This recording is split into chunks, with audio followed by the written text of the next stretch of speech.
Hey guys, আজি লকডাউনৰ নৱম দিন আৰু নৱম দিনত আপোনালোকলৈ লৈ আহিছো দুটি সৰু সৰু স্তবক কবিতাৰ স্তবক প্ৰথম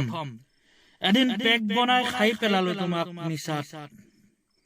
মাতাল মদাহিৰ দৰে সিদিনাৰ পৰাই বিচাৰি ফুৰো তোমাক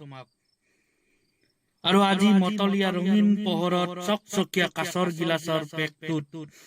বাৰে বাৰে দেখো তোমাক 2 এবাৰ নাযাবা বুলি কোৱা মই ৰৈ যাম এছটা শিলৰ দৰে বহি থাকিম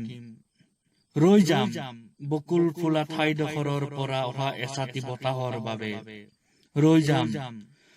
টপ টপ বাৰিষাৰ প্ৰথম জাক বৰষুণৰ প্ৰথম চিটিকনিৰ বাবে চাইৰম পথাৰ কেতিয়া গাভৰু হ'ব গাভৰু পথাৰত এগছি চাকি জ্বলাম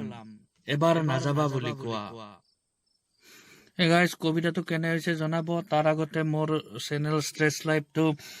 সাবস্ক্ৰাইব কৰিব কিবা ক'ব লগা থাকিলে কমেন্ট কৰিব আৰু এই কৰোনা ভাইৰাছৰ যি আতংক আপোনালোকে আতংকিত নহব